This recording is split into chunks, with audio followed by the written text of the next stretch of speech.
Mga kwento ni Felmo.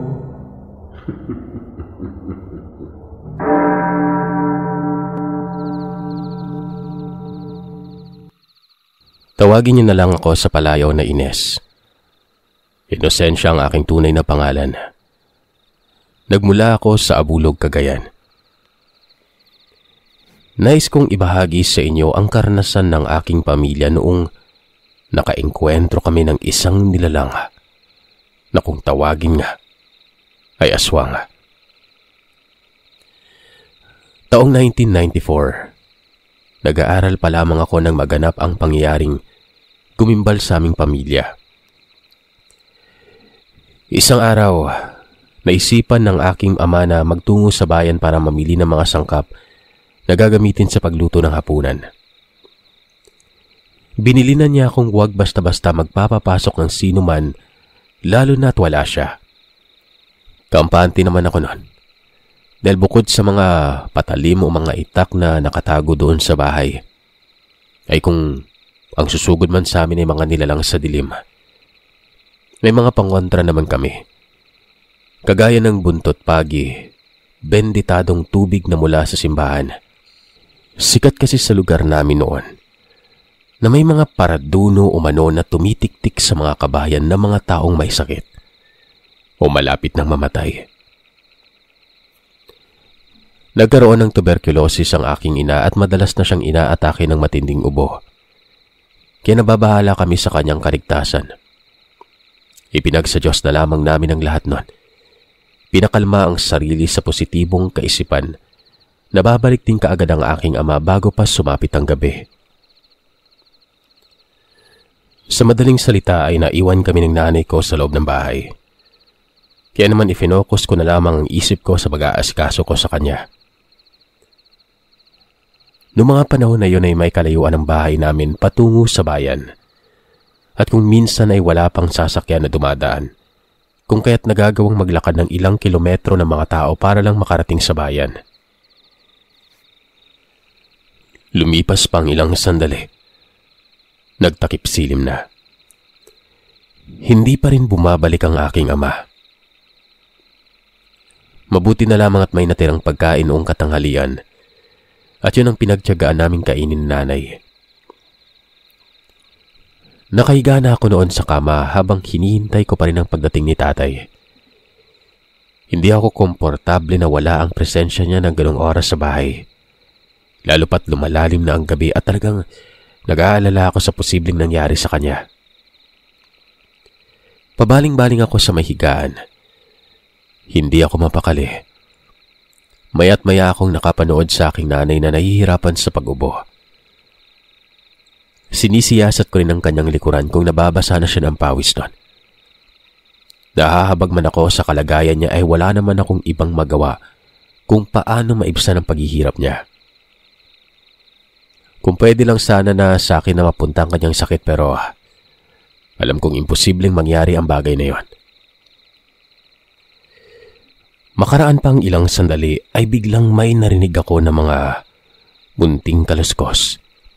Kasabay ang malakas na yabag mula sa silong ng bahay. Napakunot na ako at nagmamadaling napabalikwas sa kama noon. Nagpalinga-linga sa paligid at nanigurado na wala akong makikitang kakaiba. Pero mukhang yun na ang simula ng aking matinding kalbaryo. Dumagundong ang malakas na kaba sa aking dibdib noong makarinig ako ng sunod-sunod na kalabog sa ibabang bahagi ng bahay. Napuno ako ng kuryosidad. Kaya naman kung ano-anong bumagabag sa isip ko noon. Parang may naglalakad sa silong. Ipinagpalagay ko na lamang na posibleng aso o pusa yon. Kahit na ang nakapagtataka ay wala naman kaming alagang pusa o aso.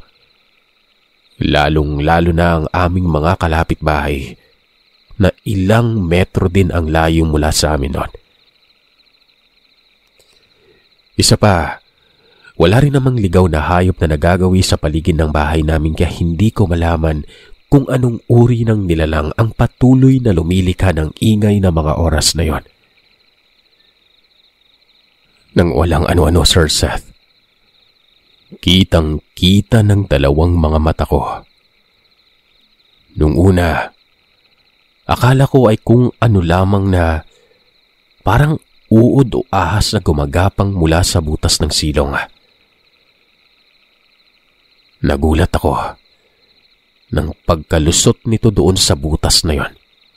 Di ba nga yung silong namin noong mga panahon na yon, kawayan. Kaya talagang merong gilid o espasyo na galing sa ibaba.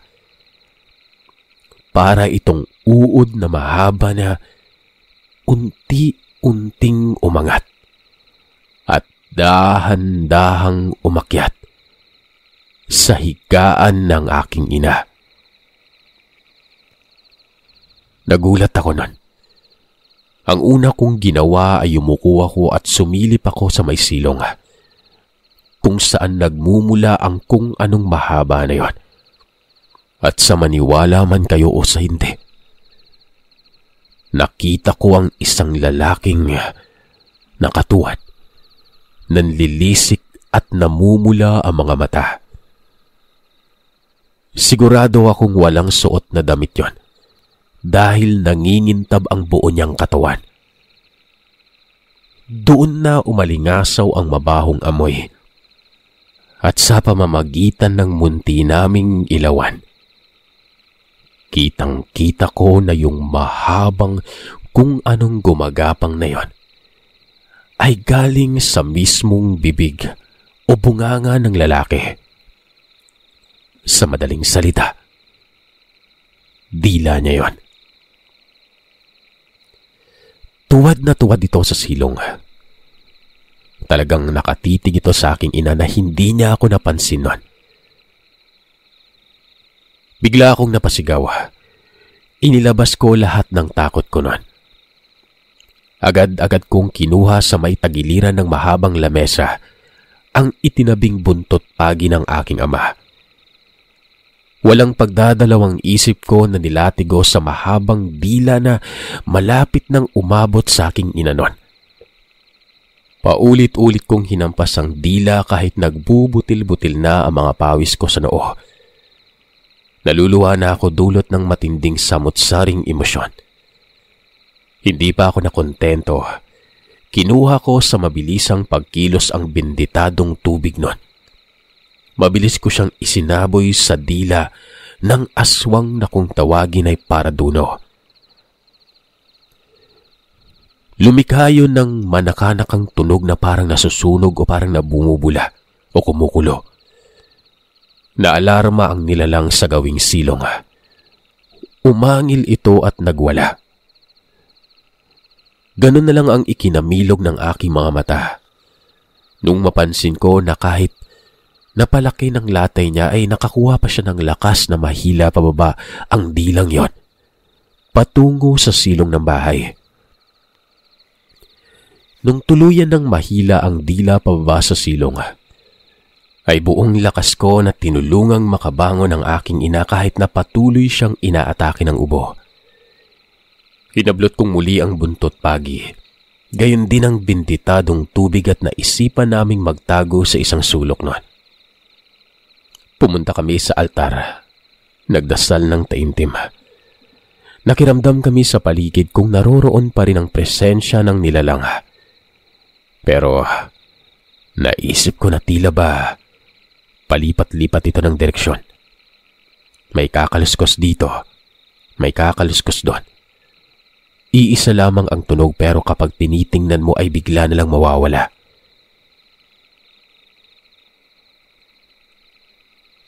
Palalim na ng palalim noon ang gabi.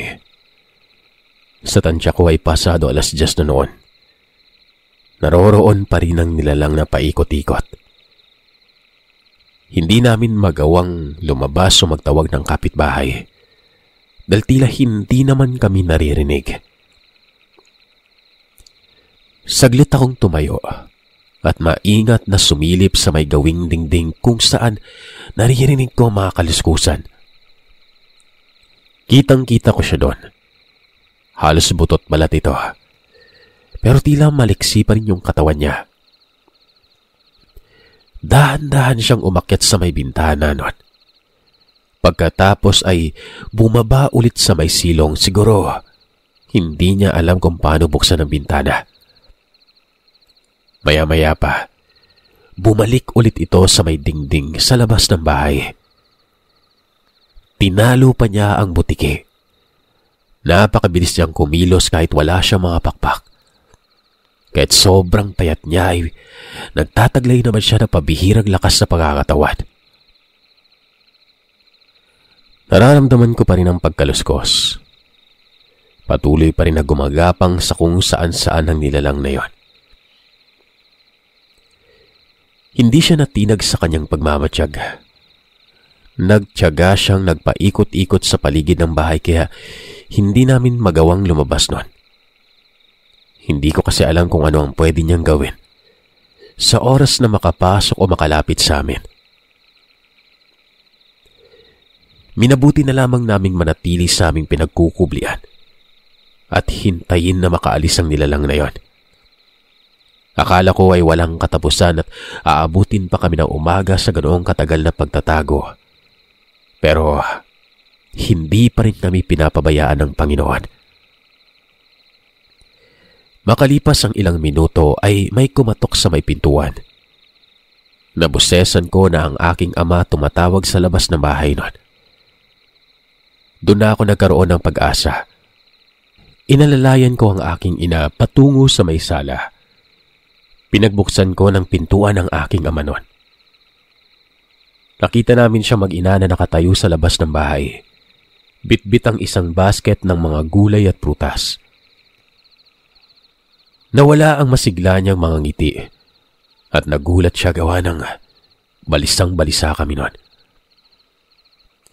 Sa pagkakatayo pa lamang niya ay mukhang nababasa na niya ang nilalaman ng isip namin base sa ekspresyon ng aming mukha.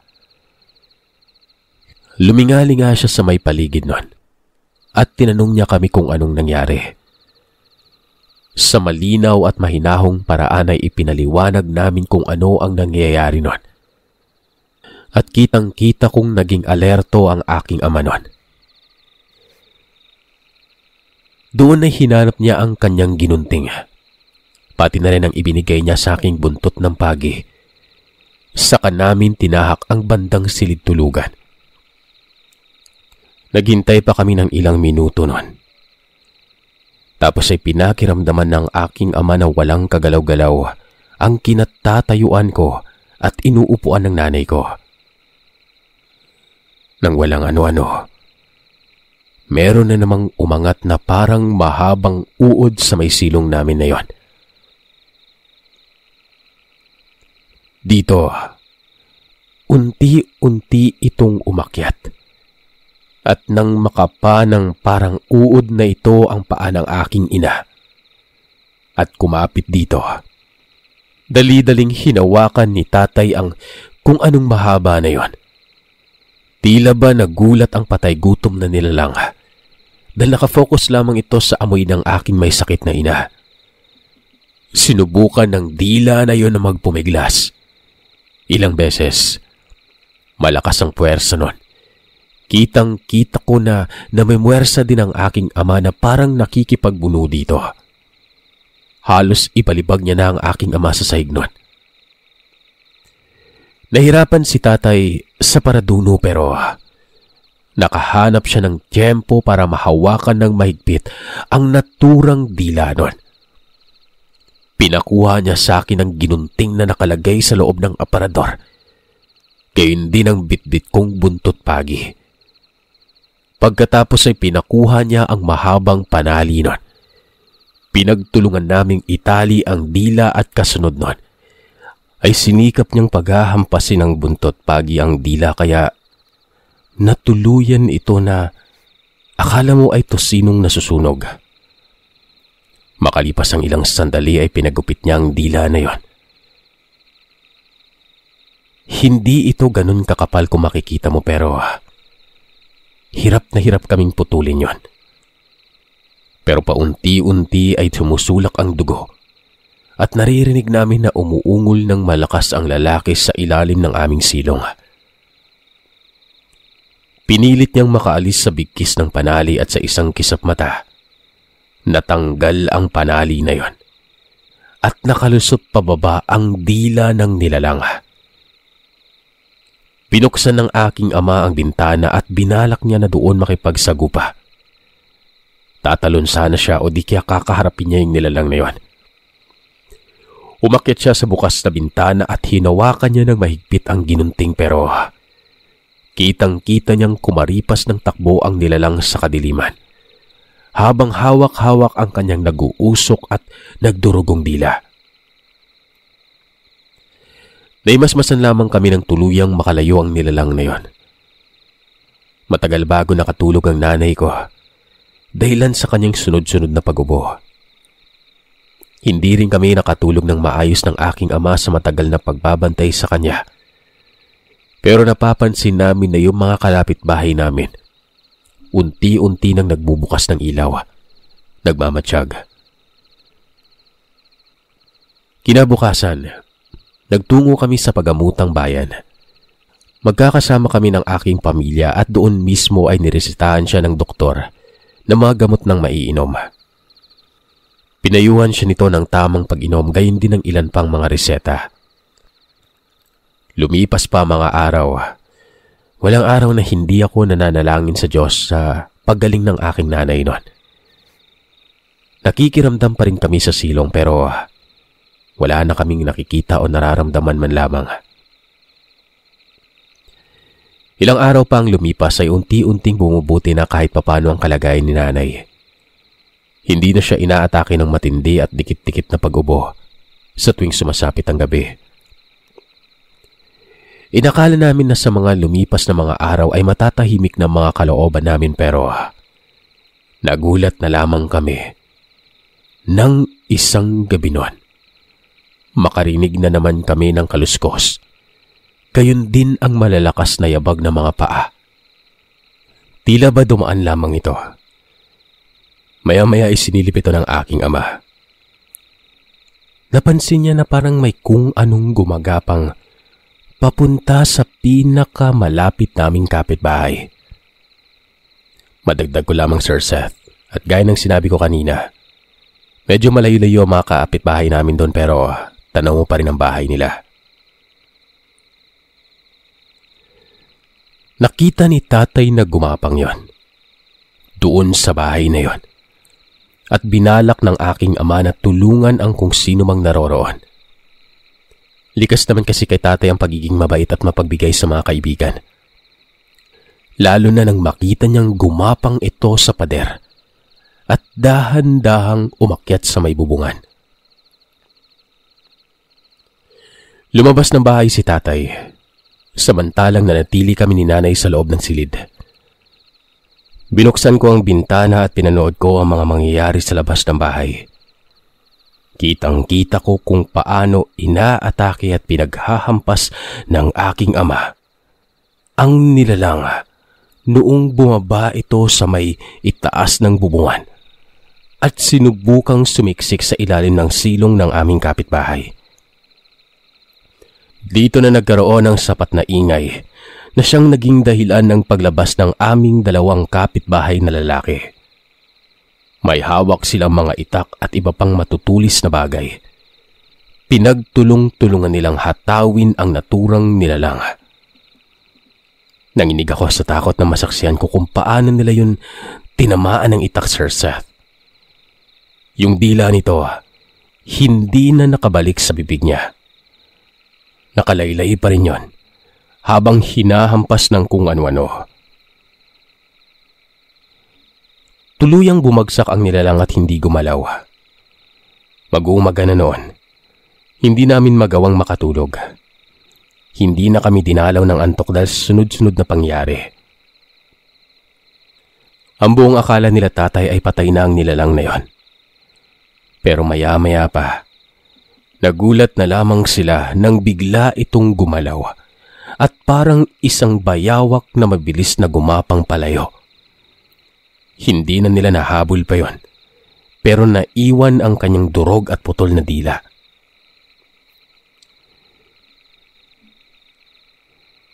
Nalaman namin sa aming ilang kapitbahay, mga kalapitbahay, na matagal na palang may mga nilalang na gumagala sa gabi. Ito rin umano ang dahilan kung bakit pumanaw ang may sakit na matandang asawa sa isa pa naming kalapitbahay nun. Ilang araw na pala nitong tinitiktikan ng naturang bahay at nang nakahanap siya ng tiyempo ay sa kanya yon sinalakay gamit ang dila niya. Walang naniniwala nun. Ultimo mga pulis, hindi maniniwala. Matapos ang gabing yun ay nagpatuloy sa normal ang aming buhay. Ipinagpatuloy ko na rin ang aking pag-aaral pero nang makatapos ako sa sekundarya, ay may naganap na namang kahindik-hindik na pangyayari sa aming pamilya. Mangyaring bumisita sa amin ang pamilya ng nanay ko. Nakita ko pa na buntis ang asawa ng tiyuhin ko na yon. Naghalo ang pag-aalala at kasiyahan ng mga magulang ko para sa kalagayan ni Tia Minerva. Kaya naman binigyan ng tatay ko ng mga pangontra at orasyon si Tio Danilo para, alam mo na, makasigurado sa kung anuman. Nagawa na rin namin magsaboy ng asin at magbaliktad ng walis tingting sa mga gawing pintuan ng bahay nun. Pero sadyang malakas ang pangamoy at pandama ng mga aswang. May sa demonyo pa mga ito na parang doon lamang nakaamoy o muling makakatikim ng bibiktimahing buntis. Kabilugan ng buwan nun, hating gabi, humilab ang tiyan ni Tia Minerva. Nagsisisigaw siya at napangiwi sa sakit kung kaya't nagmamadali si Tio Danilo na kinuha ang sisidlan na naglalaman ng isang langis. Ipinahid niya yon sa tiyan ni Tia Minerva at kahit papano ay naibsan ang matinding sakit nitong nararamdaman. Makalipas ang ilang sandali, nagulantang sila mag-asawa at umalingaw-ngaw sa aming silid-tulugan ang malakas na sigaw ni Tia Minerva. Tuluyan na kaming nagising na mag-anak nun. Lumabas kami ng silid at nagtungo sa silid-tulugan na mag-asawa. Namumutla sa takot si Tia Minerva habang si Tio Danilo naman ay may hawak na baril. Ipinaliwanag nila sa amin na may nakita silang malaking aso na sumilip sa siwang ng pawid na bubungan. Aso yun pero nasa bubungan. Nakatitig ito at pilit inaabot ang sinapupunan ni Tia Minerva. Sa puntong yon ay hindi na nag-aksaya ng oras ang tatay ko. Gayon din si Tio Danilo. May dala silang itak at mahabang baril at matapang na lumabas ng bahay nun. Nanatili naman kaming magkakasama sa loob ng bahay hanggang sa makarinig kami ng malalakas na putok ng baril sa labas ng bahay mismo. Kasabay nun ay angil ng tila tinamaang nilalang. Mahaba at ipit yung boses nito. Tila ba iniinda nito ang sakit sa kung ano man ang tumama sa kanya nun. Nagkaisa kaming lumabas ng bahay matapos ang katahimikan. Maingat naming inalalayan ng nanay ko si Tia Minerva. At kahit kabado, pilit pa rin naming inalamang nangyari nun. Pagbukas namin ng pinto, ay agad na tumambad sa harapan ng bahay namin ang wala ng buhay na isang parang payat at malaking aso pero mahaba ang mga paa nito. Nakabulagta sa may sahig. Tinamaan naman ito ng bala ng baril at sinaksak pa ito sa iba't ibang bahagi ng kanyang katawan. Napanatag ang loob namin nung makita naming ligtas ang aking ama. Gayon din si Tio Danilo. Pinagtulungan nilang buhatin yon at sunugin sa may likod bahay. Yun kasi ang kabilin-bilinan ng isang matandang kalapit-bahay namin na sinabi niyang sigbin umano yon at alaga ng aswang. Mabubuhay pa ito kapag binalikan siya ng amo niya. Sa sumunod na araw ay naging usap-usapan na naman ang tungkol sa nilalang. At laking gulat ng ilang mga residente at napagtanto nila na parang wala na nga mga ito. Dahil magmula noon ay wala nang naging serye ng patayan sa aming lugar. Nakapanganak si Tia Minerva sa tulong ng komadrona. Nanatili pa sa aming tahanan ng mag-asawa ng halos 1 buwan bago bumalik sa kanilang bayan. Simula nang mawala o masunog yung nilalang na yon, ay wala na rin gumagambala pang ibang aswang sa aming lugar. Dumaan pang maraming panahon. Unti-unti na rin umunlad ang aming pamayanan hanggang sa tuluyan nang mawala ang mga usap-usapan tungkol sa mga kababalaghan.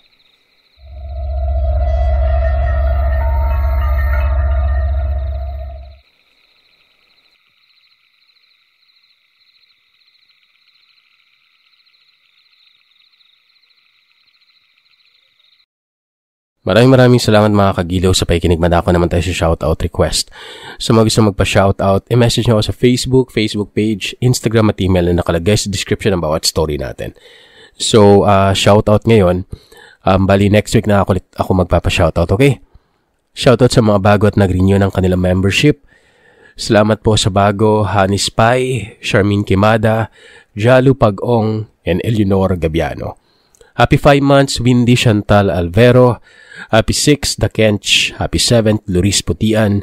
Happy 10th, Michelle Ann and Allen 13 David.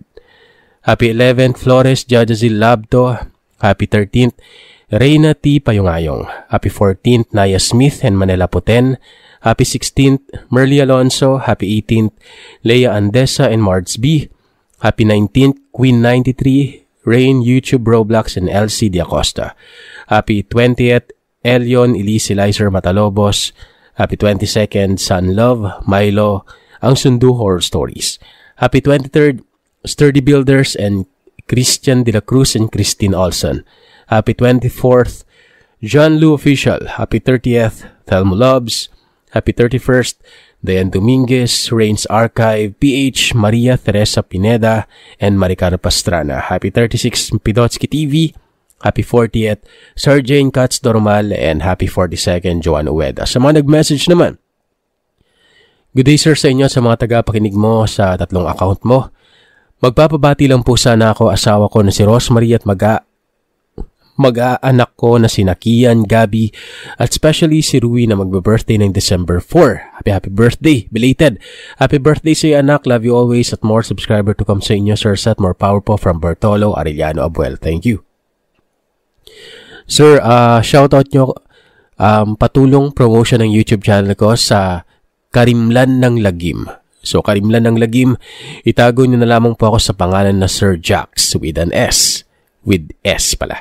Naka 1K subs na po ako after 1 month. Congratulations, maraming salamat po. So, subscribe nyo, Karimlan ng Lagim. Sir, good eve po. Shoutout po ang Lola sa kanyang 75th birthday.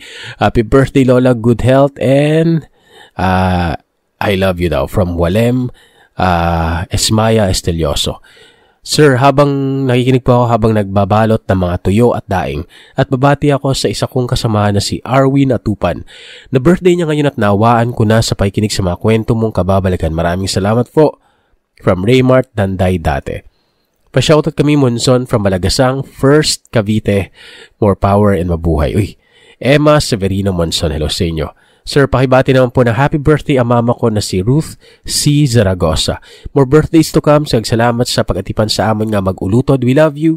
Greetings from Bea, Leo, and Zeus Zaragoza. And last but not the least, shoutout po kay Clarence Ordinal at saka Chloe Ricodo. Salamat. From Ordinal Clarence. Hello mga kagiri, maraming salamat sa inyo. Bukas po ulit.